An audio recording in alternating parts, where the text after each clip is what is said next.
Una. El nombre que tiene que dársele a Dios. Ustedes lo llaman, ustedes le dicen Dios, pero Dios tiene su nombre. Ustedes le dicen Señor, pero Él tiene su nombre. Digan su nombre. Su nombre es Jehová. Y ustedes verán, hermanos, que en el Antiguo Testamento no se pronunciaba el nombre. Cuando Dios se le reveló a Moisés, Moisés le preguntó ¿y cuál es su nombre? Y él le dijo, yo soy el que soy.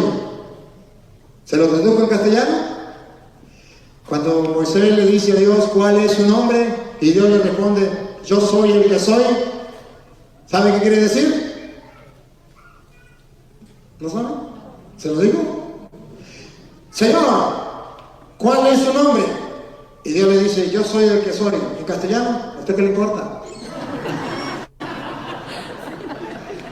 O de otra manera, a mí no me pueden abarcar con un nombre. Yo soy el que soy. Dios no le dio nombre a Moisés. Yo soy el que soy. Punto. Y cuando me pregunten, le van a decir, yo soy, me ha mandado. Yo soy. Dios no quiere que usted que lo busque abarcarlo a Él con un nombre, limitarlo. Él es más que un nombre. Él es más que cualquier otra persona. No se puede abarcar como un ser humano. Sin embargo, Moisés pues tenía que escribir algo. Y lo que se escribió fue YHWH, que para nosotros no sabemos cómo se pronuncia. Pero después el pueblo no pronunciaba el nombre del Señor. No lo pronunciaba, sino las iniciales.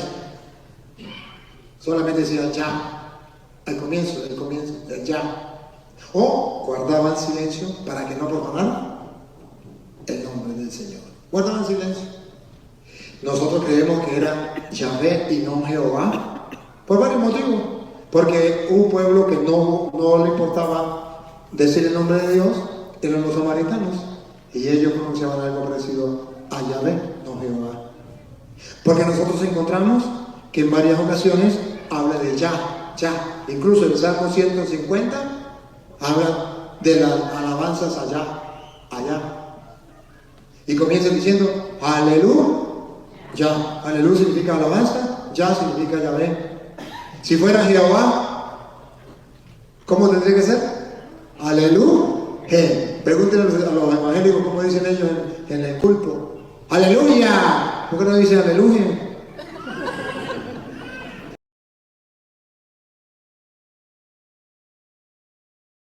La manera en que yo veo las cosas, yo fui a la Universidad Hebrea, pero incluso antes de ir a la universidad, esta es la manera en que yo veo las cosas. Cuando alguien me dice esto significa esto, ¿cómo lo sabemos? ¿Cuáles son sus fuentes? ¿Cómo lo podemos comprobar? Tú sabes, en algún lugar tiene que haber una fuente, y esa fuente es la información que tenemos, no lo que dice en la traducción. Por ejemplo, a Aviv lo tradujeron como espigado. Así es, y eso ni siquiera es suficientemente claro. Bueno, sí, porque no es simplemente espigado, se puede profundizar más. Tal vez se pueda traducir como espigado o como crecido. Porque lo que sucede es que cuando la gente lee espigado, van y encuentran este grano verde que no tiene la madurez suficiente para declarar el comienzo del año. Y el punto es que lo que hice con el Aviv es lo mismo que hice con el nombre. Lo que hice con el nombre fue que me estaban diciendo que el nombre es Yahweh. Que todos saben que es Yahweh. Que todos los académicos saben que el nombre es Yahweh. Pero los judíos no lo saben. Pero sin embargo, es irónico. Los judíos no saben, sí, pero todos los demás todos los sí lo judíos saben. piensan que es lo que yo eventualmente descubrí, que es Jehová. Pero ahora puedo comprobarlo con las fuentes. Si le preguntas al judío común es lo que piensan. Pero en el mundo académico están convencidos de que es Yahweh. ¿Y por qué están seguros de esto? Esto data desde... Michael, en verdad tenemos que comenzar en Éxodo 3, 14 y 15 bueno, antes de continuar. Vayamos ¿Podemos allí. hacer eso? Vayamos todos en este viaje. Voy a comenzar leyendo, voy a leer de la Reina Valera. Ok. Y les pido que presten mucha atención a esto, pues creo que será de gran revelación. O por lo menos será una gran revelación para los que nunca lo han escuchado antes. Dice, respondió Dios a Moisés, yo soy el que soy.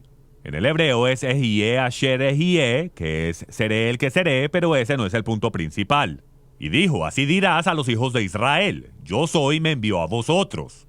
Entonces, según Éxodo 3:14, yo soy es el nombre. Sí. Ok, incluso en hebreo, Ejiye es utilizado para referirse a él, digámoslo así. Y en el verso 15 dice, además dijo Dios a Moisés, así dirás a los hijos de Israel, Jehová, el Dios de vuestros padres, el Dios de Abraham, Isaac y Jacob, me ha enviado a vosotros. Este es mi nombre para siempre, con el que me recordarán por todos los siglos. Este es el nombre en el versículo 15, que es la esencia de yo soy del versículo 14.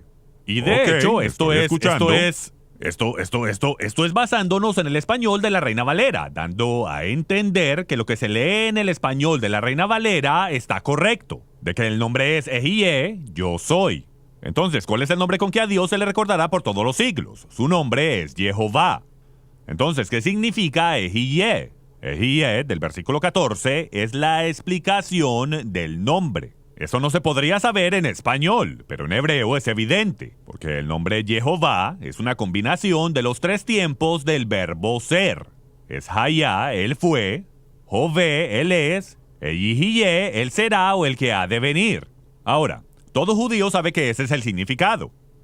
Y lo interesante es que recientemente tuve una conversación con Benjamin Sedaka. Él es el académico samaritano más reconocido del mundo. Y él me dijo algo muy interesante. Espero poder hablar de él más adelante. Él me dijo, ¿sabes lo que significa el nombre? Yo le dije, yo sé lo que significa, pero ¿qué significa para ti siendo samaritano? Y él me respondió, él fue, él es y él será. Esto es lo que significa. Hayá, Jové y Jié. Él fue, él es y él será. O sea que los samaritanos y los judíos lo saben. ¿Sabes también dónde lo puedes encontrar? Creo que sabes. En el libro de Apocalipsis. En el libro de Apocalipsis dice el que es y que era y que ha de venir. Que ha de venir es básicamente una traducción de Yihiye, él será. Y bueno. Entonces tenemos esto con los samaritanos, los judíos y el Nuevo Testamento. Ahora, no puedes decir que los judíos lo sacaron del libro de Apocalipsis. No, obviamente tienen una fuente en común. Y los samaritanos no lo obtuvieron de los judíos. Entonces, ¿de dónde lo sacaron? Le pregunté esto a Benjamin Sedaka. ¿Cómo sabes que eso es lo que significa? Y él dijo, es evidente en Éxodo 3:14. Es mi segundo testigo. Okay. Yo llevo diciendo esto ya por varios años. Cuando lo lees en hebreo, Ejiye, yo seré, es la explicación del nombre Jehová. ¿Cómo es esto una explicación? Esto tiene que ver con la estructura de los verbos en hebreo. Cuando tomamos las tres formas del verbo Hayá, Jové y Jié, las combinamos y obtenemos Yod Hei Vav Hei, el nombre personal de Dios. Y es por esto que Moisés, él dice, yo soy me ha enviado. Yo soy me envió a vosotros. Y luego él explica para que todos entiendan, ok, este es un título por ahora, pero mi nombre por todas las generaciones, mi nombre eterno es Jehová. Esto es lo que Éxodo 3:14 y 15 significan. Ahora, con todo esto, aparecieron los académicos. Espera, Sí, déjame preguntarte. Okay. Estuviste hablando con el académico principal de los samaritanos en Sí. el monte Gerizim. Así es. Y por lo que estás diciendo, él sabe lo que significa. Entonces, ¿cómo pronuncia él el nombre? Bueno, él dice que ellos no pronuncian el nombre, que en vez de pronunciarlo, ellos dicen Shema, que significa el nombre en arameo. Ok. Yo le dije, Shema. ¿arameo? Eso es muy extraño, porque en los tiempos de Aarón y Moisés, los israelitas no hablaban arameo, y ustedes creen que son los israelitas. O una tribu de los israelitas. ¿Cómo lo pronunciaban en los tiempos de Aarón y Moisés? Y él dijo, no lo pronunciábamos en el tiempo de Aarón y Moisés. En ese tiempo, lo llamábamos Hashem. Espérame un momentico. Mejor vayamos a la Biblia. ¿Será que podemos hacerlo por rápidamente? supuesto, pues yo creo que es muy importante que la gente entienda de dónde vienen los samaritanos. Yo hasta llevo a mis grupos en los tours a conocer a los samaritanos en su museo. Esta es una de las cosas que hacemos. Yeshua hasta le habló a una mujer samaritana en el pozo. Cierto, así es. Mira, el día de hoy hay como 600 samaritanos. En el tiempo de Yeshua había como 1,000,000 de samaritanos. Ellos eran un gran sector de la población que dominaba lo que es hoy en día el norte de Israel, el área de Samaria, lo que se llama Cisjordania, lo que los judíos llaman Judea y Samaria. Pero bueno, Segundo de Reyes 17 describe el exilio de las 10 tribus del norte. Ellos fueron llevados cautivos a otra tierra. ¿Por qué los asirios hicieron esto? Bueno, porque su política era de que es muy difícil controlar a gente que está lejos de ti porque se rebelarán. Ahora, ¿cómo previenes una rebelión? Pues tomas a la gente de esa ciudad, digamos Beit Shan, y los estableces en un lugar rodeado por sus enemigos. Ahora, ¿con quién van a armar una rebelión? No van a unirse con el pueblo vecino porque ni siquiera hablan la misma lengua. Y ni siquiera tienen la misma religión. Se trataba de dividir y conquistar. Ese era el plan de los asirios. Ellos se llevaron las 10 tribus del norte y las dispersaron por todo lo que hoy es Irán e Irak y posiblemente partes de Siria. Y en su lugar pusieron gente de 5 regiones diferentes que también estaban en esas áreas. Todo esto está registrado Se describe en Reyes. detalle en Segundo de Reyes 17. No voy a leerlo todo, pero déjame leerte la parte más importante. Ok, Segundo de Reyes, capítulo 17, versículo 24. Y trajo el rey de Asiria, gente de Babilonia, gente de Cutá, de Abá, de Hamat y de Sefarbaim. Y los puso en las ciudades de Samaria, en lugar de los hijos de Israel, reemplazándolos. Sustituyéndolos. Ahora, ¿por qué hizo eso? Bueno, porque de ¿Tener esa... a quién cobrarle Así impuestos? es, quieren cobrar impuestos, entonces no pueden tener ciudades vacías. Y también ellos querían, seamos honestos, querían tener escudos humanos. De esta manera, cuando los egipcios invadan a Siria, tengan que pasar por estas aldeas que están habitadas por guerreros de estas 5 ciudades que están en Asiria y no en otros lugares. Entonces esto tenía 2 funciones, para impuestos y para escudos humanos.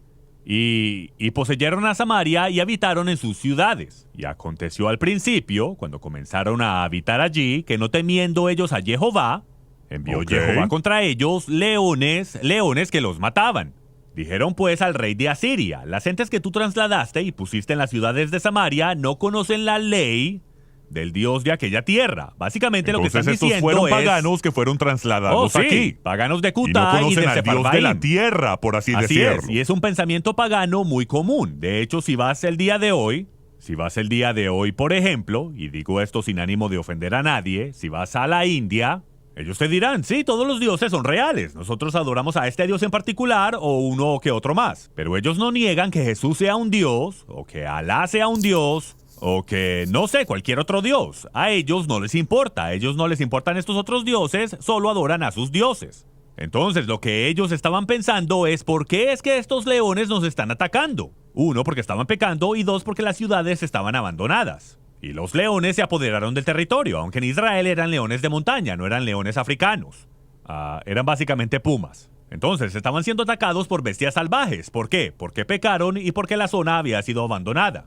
Llegaron a lugares donde nadie ha vivido por varios años, que estaban llenas de bestias salvajes. Y entonces dicen: ya sabemos por qué está sucediendo, tenemos que adorar al Dios de esta tierra. ¿Cuál es el Dios de esta tierra? No lo sé. Llegamos a un país extraño llamado Samaria, llamado Israel. Entonces, ¿qué sucede? Para darles el resumen, el rey de Asiria manda a que uno de los sacerdotes de las 10 tribus sea llevado de regreso para enseñarle a los gentiles cómo servir al Dios de la tierra. Así ¿Y quién es es. este sacerdote? Pues uno de los Así sacerdotes es, malvados así que es. causó el exilio de las 10 tribus. Así Ya se es. nos había dicho en Primero de Reyes 11 que este fue el pecado de Jeroboam. Que las 10 tribus tomaron sacerdotes que no eran de Leví, que no eran de Aarón, y los ungieron como sacerdotes. Sacerdotes No en el son del sentido sacerdocio católico. arónico. Correcto, no son linaje de Aarón. Un sacerdote bíblico tiene que ser linaje de Aarón. Pero ellos tomaban a cualquiera que consideraban adecuado para ese puesto y lo llamaban sacerdote. Y son estos sacerdotes que terminan enseñándole a los samaritanos cómo guardar la Torá. Y hay samaritanos allí el día de hoy, y en la historia aquí en Reyes, en el versículo 28 dice: y vino uno de los sacerdotes que habían llevado cautivo de Samaria y habitó en Betel, y les enseñó cómo temer a Jehová. Pero cada nación se hizo sus dioses y los pusieron en los templos de los lugares altos que habían hecho los de Samaria. Cada nación en su ciudad donde habitaba. Los de Babilonia hicieron a Sucot-Benot. ¿Qué es Sucot-Benot? Ese era el dios que adoraban en Babilonia. En pocas Correcto. palabras, los primeros samaritanos hacían algo que los samaritanos modernos no hacen, y yo les creo. Lo que ellos hacían era que ellos adoraban a 2 dioses: el dios de la tierra para que los leones no ataquen, y su dios ancestral de su tierra natal, de donde vienen. Entonces los de Babilonia a Sucot-Benot, los de Cutá hicieron a Nergal, y los de Hamat hicieron a Ashema. Y esto es lo que Lo que este académico principal de los samaritanos. distinguido me dijo a mí, él es el académico principal de los samaritanos, Benjamín Sedaka, me dijo: en los tiempos de Moisés llamábamos al creador Hashem, y hoy lo llamamos Shema. Ahora él te dirá, jurando sobre un montón de Biblias, y cree que ese es el nombre del Dios de Israel, Yod-Heh-Vav-Heh, ¿ok?